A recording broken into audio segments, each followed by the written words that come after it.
Joined by Bryan McNutt.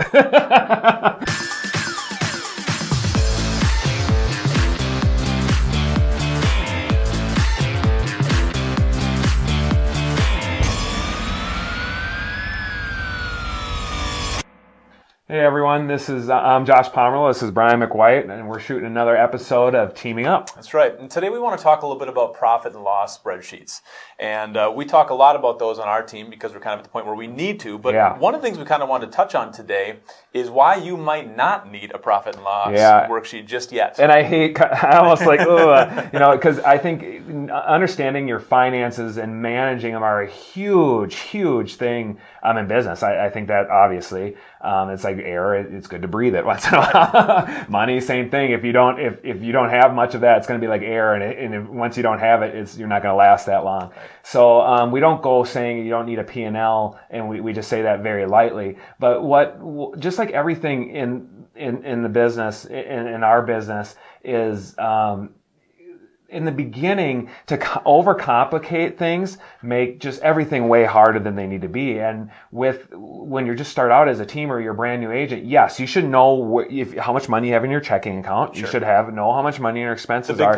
The big picture for sure. But you should also, as a newer agent or someone that isn't a mega team yet, your expenses are going to be pretty easy to categorize because you're not going to have that many. You shouldn't. If you do, you should be finding out why you do. Right. There should be a ton of income coming in. Well, then you're a mega agent. Right. You're a mega team. What we're kind of driving at is that profit and loss statements can be really time consuming. Very, you can get lost in them too. You can get really lost in them. Yep. And even in our conversations about profit and loss, we tend to sometimes get stuck even on little tiny things like, did we need to spend that much on paper? Right.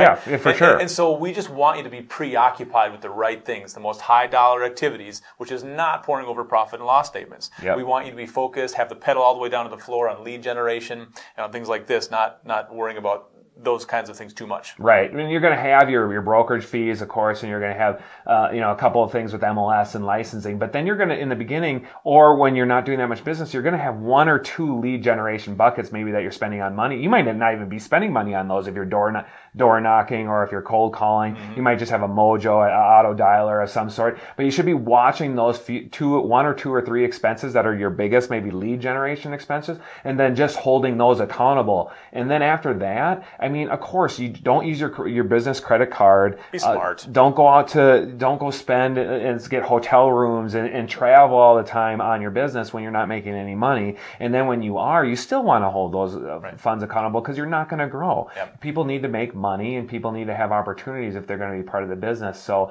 it's really good.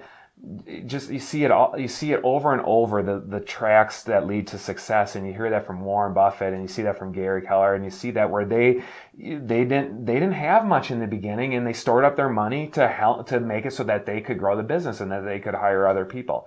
So a general rule of thumb that we like to put forward is that you start getting really serious about your profit and loss spreadsheet when you get really serious about your admin.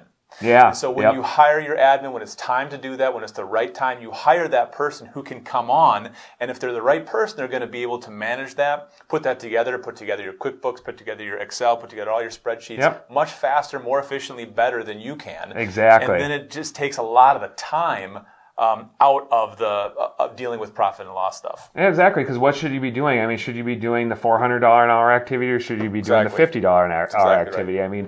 You should really, driving the business is getting more leads, and if you every day, every minute you have focused on something else, you're not going to where you could go. And then that's where business almost gets a little bit boring. We're going to talk about that in another episode, where that you're focused on your one thing, that you're going to be able to hire every single else out, and if you're great at getting leads and great at driving the business, you're most likely not going to be great at that other side of the business. Right. So why try to figure it out? Of course, get some rudimentary systems in place so that you can make sure you know what's going on. Mm-hmm. But other than that, I've been in classes where people just get lost in it and have class after class after class. And it's just like, just put it over there, get more business, and then over time, someone will be able to help you with that. That's right.